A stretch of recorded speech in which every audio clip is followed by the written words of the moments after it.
At various times, we've had mystical and spiritual experiences. How can we know if they are illusions unless we know reality?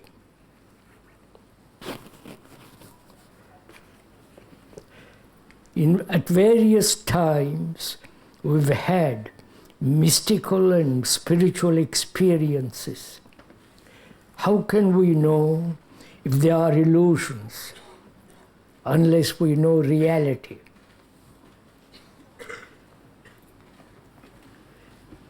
How do you answer such a question?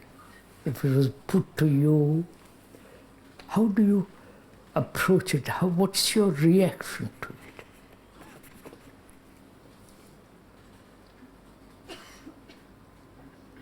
How do you come so close to it that the question itself unfolds? Do you understand? The question itself begins to evolve. If you are merely seeking an answer, it's already determined, right? Are we seeing this together? To find an answer is fairly easy. But to delve into the question, to see all the complications of that question, it's like having the map of the world in front of you, seeing all the countries, the capitals, the villages, the hamlets, the rivers, the ocean, the hills, the mountains, the whole of it. How do you look at this question? Not the answer. Perhaps the response to the question may lie in the question.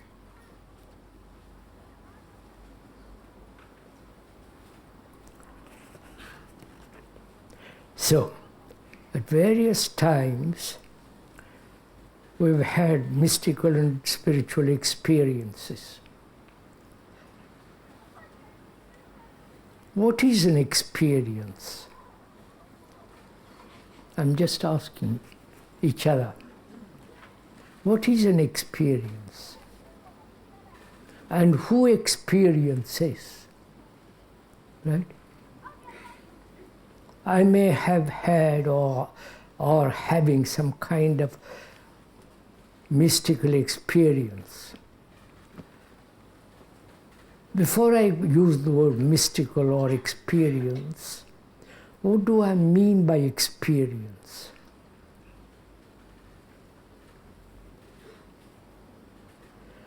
And does experience involve recognition? Right? Does it involve a sense of something happening to me from heaven or from some place or something or that, which I call mystical, which is not the daily experience, but something totally outside, which happens to me. And I call it mystical or spiritual. I like to, if one may, stick to those two words, spiritual and experience.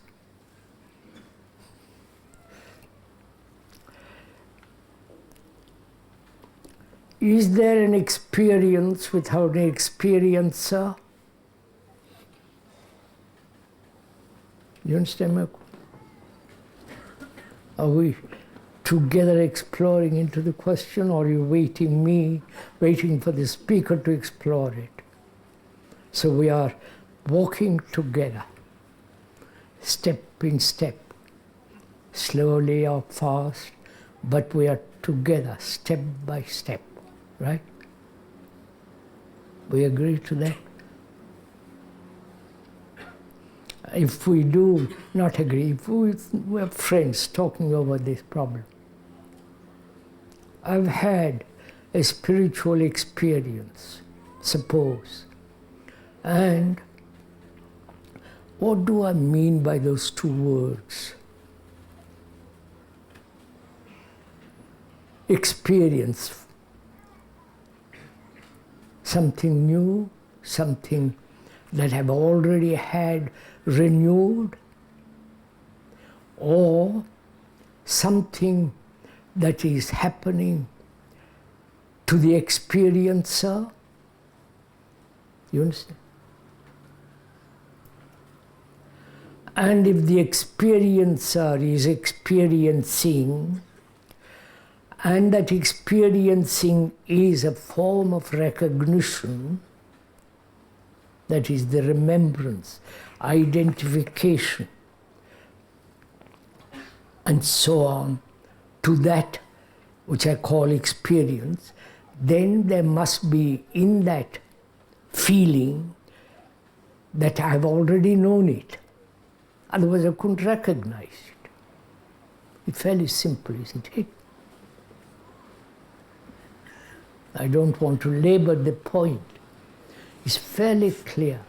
As long as there is an experiencer experiencing, then it is something that is happening to the experiencer. Something separate, something which is not ordinary, which is not a daily, boring, habitual experience that one has. Right?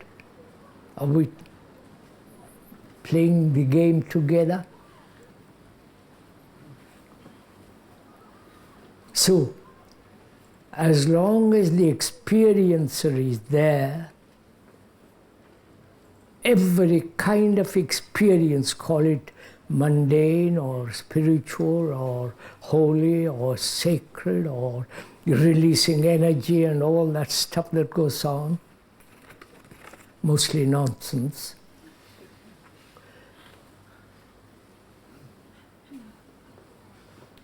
Then, what is important in this process, experiencer, experiencing, what is most important is the experiencer, right? He's gathering. So, when there is an experiencer, it gets more and more subliminally egotistic. More and more, I know a great deal which you don't know. I've had marvelous spiritual experience. I'm illumined. Poor chap, you are not. Come with me. Give me all your money, then you'll be quite safe. They're playing this game, I assure you. Surrender yourself. Put on the beads which I give you, and all that rather silly game that's going on in the world. And what is spiritual? Religious?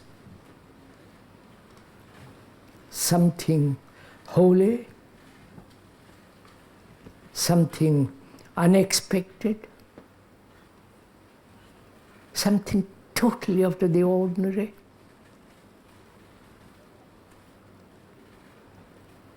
Why do we want something totally outside the daily life? Go on, please answer this question. Which means something totally different from our daily life. Then we are bored with our daily life. The habits, the loneliness, the despair, the attachments, the power and all the rest of it. We want to avoid all that and invite heaven, which is called spiritual.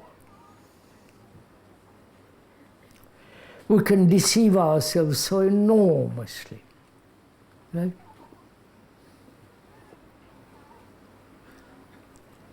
We have the capacity to deceive ourselves incredibly, right? What has Christianity is based on belief and faith. Sorry, I'm not trying to hurt anybody. Just pointing out. 2,000 years, and you go across the ocean to India, and there, 3,000, 5,000 years old, the same process of selling God.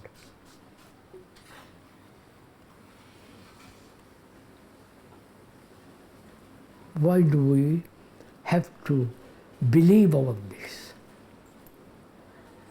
Because we are frightened. We want to know the unknown, and so on. We don't have to go into all that. So what is illusion and what is reality? You follow? Are we following this question? Questioner says, how can we know if there are illusions unless we know reality? Then we have to examine what is reality. What is reality? The real, the actual. Is you are sitting there, the speaker is up here, unfortunately. And reality is nature, that tree, that animal, that dog, the marvelous earth, the blue sky about us. Reality. Right? Reality, I have feeling for my wife, husband, sister, and so on. And so the whole movement of recognition and the actual, right?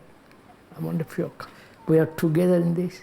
The actual, you and the speaker are sitting now, 12 o'clock.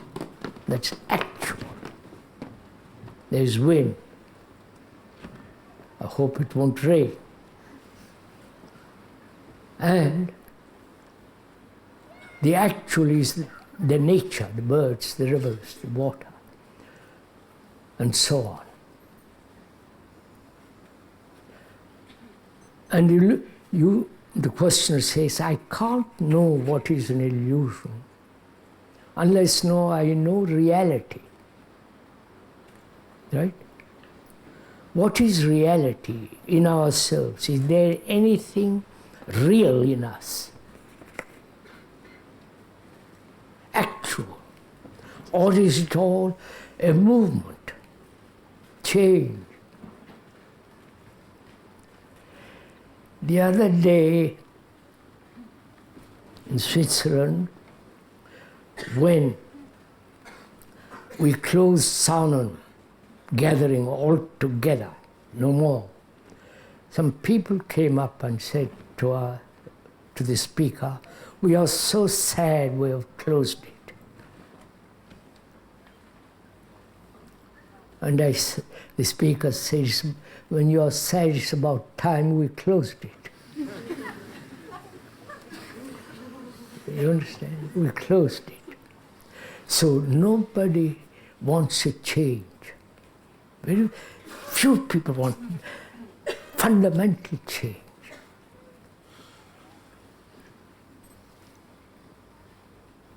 And this questioner says, if I knew reality, then I know what is illusion. So we should look at illusion, the word. What is illusion? The word itself in a dictionary means something you play with. Ludere. Something You invent, enjoy yourself, I am God, I am whatever it is. I am Napoleon, or I am such a great man.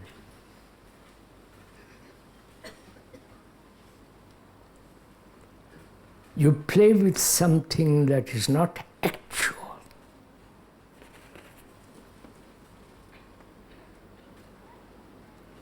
One has pain, a despair, a sense of tremendous, unaccountable loneliness. That's actual, precise. And we create an illusion that somebody is going to help us, somebody is going to fulfill our lives, make us feel not lonely. That's all illusions. The actual fact is, one is desperately lonely.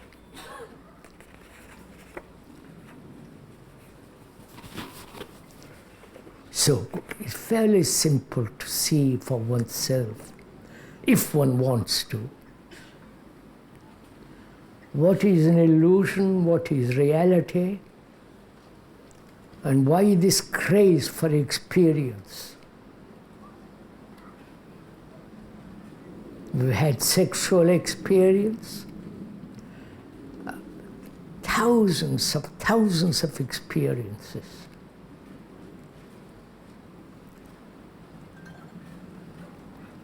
Everything going from here across the field, you see the birds, the house martins and so on. That's an experience, but you don't call that spiritual. I see you sitting there, it is a challenge, it's moving. So, what is important in all this is why the experiencer invents all this. You understand? Why the experiencer?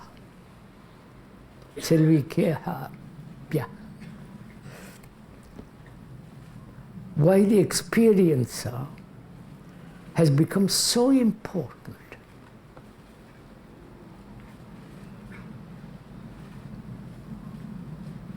Is there a period where the experiencer is not? That's a real question, not what is reality, what is illusion, what is experience, and all the rest of it. But is there a period, a length of time, a space, where the experiencer, the observer, and so on is not? Then you don't want experiences. You understand? There's nothing. See, that's word. The word nothing. Sorry, I'm not a dictionary. Means not a thing. Not a thing not a thing of thought. You understand? Nothing means there is the end of time and thought. That's where there is no experiencer at all. That's the real thing, not all this. May we go on to the next question?